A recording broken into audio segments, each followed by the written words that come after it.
आप सभी लोगों को मेरा प्रणाम। मैं हूँ आपकी होस्ट आकांक्षा और मैं आज आपसे बात करूंगी कि क्यों हमें शनि की पूजा नहीं करनी चाहिए। हरे कृष्णा। देखिए, चाहे हमारी साढ़े साती चालू हो, ढैया चालू हो, सैटर्न की महादशा, अंतर्दशा कुछ भी चालू हो, हमें शनि की पूजा नहीं करनी चाहिए। शनि जो है ना, वो हमारे द्वारा पिछले जन्मों में किए गए पाप, हमारे द्वारा किए गए बुरे कर्मों को दिखाता है। हमारी कुंडली में शनि जहां पर भी होता है, जिस भाव पे भी होता है, उस भाव से रिलेटेड रिजल्ट लेने में हमको बहुत धैर्य रखना पड़ता है, बहुत संघर्ष करना पड़ता है, बहुत हार्ड वर्क करना पड़ता है और बहुत डिसिप्लिन में रहना पड़ता है। अगर हम ऐसा नहीं करते हैं तो हमको उस भाव से रिलेटेड रिजल्ट जो है वो अच्छे नहीं मिलते हैं। अब यदि आपको ज्योतिष नहीं आता है तो ऐसे समझिए कि हमें जो भी बीमारियां होती हैं या हम लाइफ में जो भी संघर्ष करते हैं या हमारे ऊपर यदि कोर्ट केसेस चलते हैं या हमारी बैंक्रप्सी हो जाती है, हमें आइसोलेशन हो जाता है, जेल हो जाती है, कोई एडिक्शन लग जाता है, ये सब में शनि का इन्वॉल्वमेंट होता है। बिना शनि के ये सब हम लाइफ में नहीं फेस कर सकते। अब यदि आपको ज्योतिष आता है तो ऐसे समझिए कि हमारे बर्थ चार्ट में 6, 8, 12 हाउसेस होते हैं और इन 6, 8, 12 हाउस को हम त्रिग्भाव बोलते हैं और इस 6, 8, 12 हाउसेस का जो कारक है वो शनि है। तो जो 6th हाउस है उसको हम षड्रिपु का हाउस बोलते हैं। वहां से हम झूठ बोलना, चीटिंग, जेलस, स्मोकिंग, ड्रिंकिंग, हमारा संघर्ष, अगर हम कोर्ट केसेस, हमारे शत्रु, ये सब जो है वो हमारा 6th हाउस बताता है और यहाँ का कारक शनि है। मतलब ये सब जो हमारी लाइफ में आता है वो शनि की वजह से आता है। अब बात करते 8th हाउस की। 8th हाउस हमारे निज दोषों को दिखाता है, वो दोष जो हम विरासत में लेकर आए हैं, मतलब जो हमारे संस्कार बन गए हैं, वो दिखाता है। 12th हाउस यदि थोड़ा सा भी अफ्लिक्शन में आ जाए तो ये आपको जेल तक पहुंचा सकता है। तो आइसोलेशन, जेल, हॉस्पिटलाइजेशन, हम हमारा यदि बहुत इंसल्ट हो जाए या हमारी बैंक्रप्सी हो जाए, ये सब 12th हाउस दिखाता है यदि अफ्लिक्शन में हो तो इन तीनों हाउसेस का कारक शनि है। तो शनि एक्चुअली हमारे द्वारा किए गए पाप जो हमने अपने अगेंस्ट में किए हैं और ऐसे पाप जो हमने दूसरों के अगेंस्ट में किए, उन दोनों को दिखाता है। तो शनि एक्चुअली हमारे निगेटिव कर्मास को दिखाता है। शनि जो है वो अज्ञान है, शनि जो है वो डर्ट है, शनि जो है वो डार्कनेस है। अब यदि इसी के अपोजिट आप यदि अपने बर्थ चार्ट में अपने पूर्व पुण्य को देखना चाहो तो आपको अपने 5th और 9th हाउस को देखना होता है। 9th हाउस आपके द्वारा जो आपने पिछले जन्मों में गुड कर्मा किए, उससे जो आपको लक मिला इस जन्म में, उसको 9th हाउस दिखाता है। इसके अपोजिट 8th हाउस आपने जितने भी निगेटिव कर्मास किए पहले, उसके द्वारा जो इस जन्म में बैड लक आपको मिलने वाला है वो आपका 8th हाउस दिखाता है, क्योंकि 8th हाउस आपके 9th हाउस से 12th है। अब हम ये जान गए कि शनि डार्कनेस है, अज्ञानता है। तो जब यदि हमारे ऊपर शनि की साढ़े साती, ढैया, महादशा, अंतर्दशा का प्रभाव हो और हमें कुछ ना पता हो कि हमारा शनि किस भाव में है, क्या करना है, क्या नहीं करना है, तो आपको 2 उपाय करने हैं। अगर आपको कुछ भी नहीं पता है तो, और ये ही 2 उपाय से आपको बेनिफिट होगा। बाकी आप कुछ भी करके देख लीजिए, यदि आप शनि से पीड़ित हैं तो आपको बेनिफिट नहीं मिल सकता है। पहला उपाय, जब भी आप शनि से पीड़ित हैं तो आपको सूर्य की पूजा करनी है। देखिए, जो सूर्य है ना, वो सेंस ऑफ सेल्फ को दिखाता है, मतलब हमारी आत्मा है, हमारी को प्राण शक्ति है, एनर्जी ऑफ लाइफ है, वाइटलिटी है। जहाँ शनि जो है वो डेथ है, इससे अपोजिट। शनि डार्कनेस है, अज्ञानता है। इसलिए कहा जाता है ना कि गायत्री मंत्र का जाप करना चाहिए। तो एक्चुअली जब हम गायत्री मंत्र का जाप करते हैं तो उससे क्या होता है, हमें सद्बुद्धि मिलती है। तो जब आप शनि से पीड़ित हो और आप सूर्य की पूजा करेंगे तो सूर्य क्या करेगा, आपके जो नेगेटिव कर्मास है ना उनको वो बर्न करेगा। अब आप बोलेंगे कि वो कैसे बंद करेगा?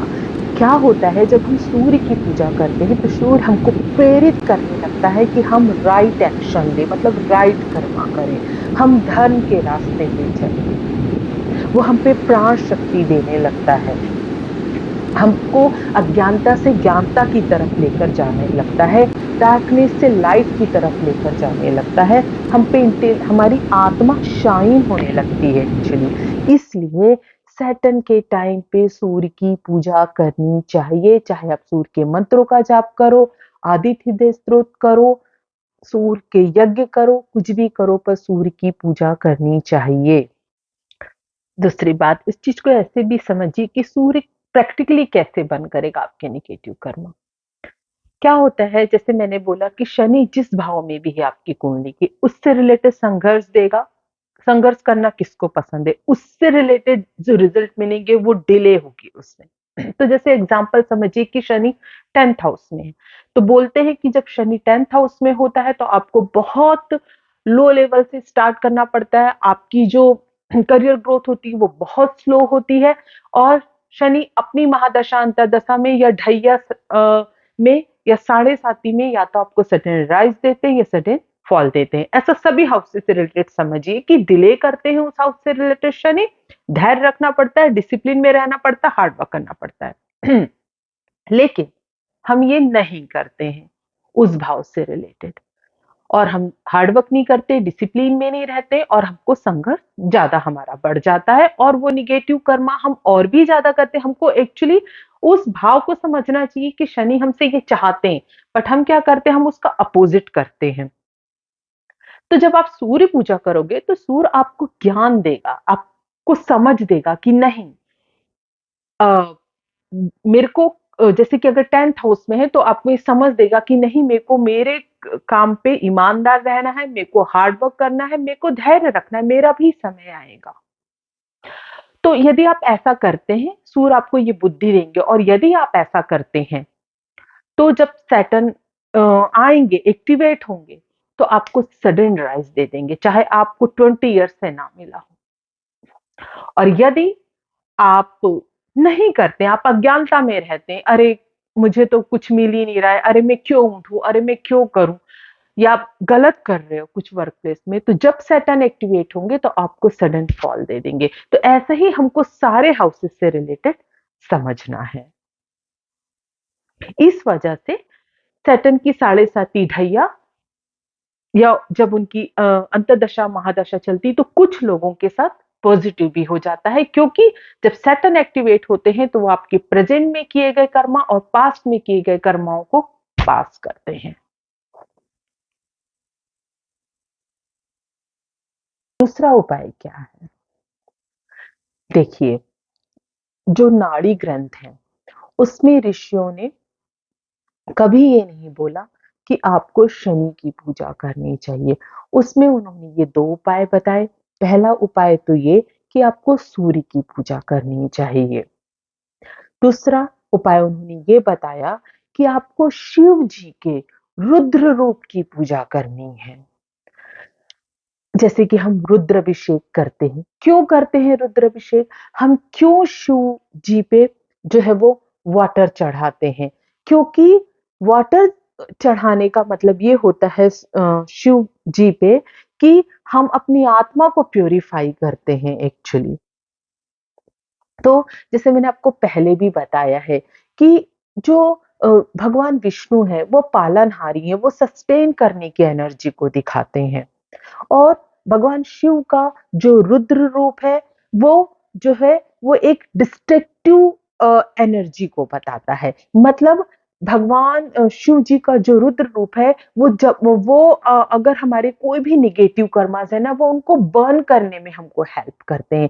इसी वजह से जब ब्लैक मैजिक या कहीं हमारा हरासमेंट हो रहा हो या हम बहुत त्रस्त हो गए हों, तब हमें भगवान शिव के रुद्र रूप की पूजा बताई जाती है। जैसे भैरव हो गए, हनुमान जी हो गए या रुद्राभिषेक हो गया, या फिर काली माता हो गई, तब हमें इस प्रकार के देवताओं की पूजा करनी पड़ती है। तो एक तो सूर्य पूजा करनी है, दूसरी आपको रुद्र, भगवान शिव के रुद्र रूप की पूजा करनी है, यदि आप शनि से पीड़ित है तो। इसमें बेस्ट जो बताया गया है, वो रुद्र चमकम का पाठ बताया गया है। लेकिन यदि आप रुद्र चमकम का पाठ नहीं कर सकते, तो आप भगवान शिव के रुद्र रूप के किसी भी मंत्र का जाप कर सकते हैं। शनि की 7.5 ढैया या शनि की अंतर्दशा महादशा में। पहले के जमाने में शनि के कोई भी टेम्पल नहीं होते थे। आजकल मॉडर्न समय में शनि के टेम्पल बना दिए गए। पहले मंदिर के अंदर पूरे 9 ग्रह जो होते हैं, अ, उसके टेम्पल होते थे और हम लोग पूरे 9 ग्रह की पूजा करते हुए आ रहे हैं इतने समय से। लेकिन अभी-अभी ये शनि के मंदिर बना दिए गए और इनकी पूजा के लिए बता दिया गया। समझिए और अपने जीवन में प्रकाश लाइए। मेरे साथ जुड़े रहने के लिए, ये वीडियो देखने के लिए आपको प्रेम पूर्वक धन्यवाद। जय श्री राम।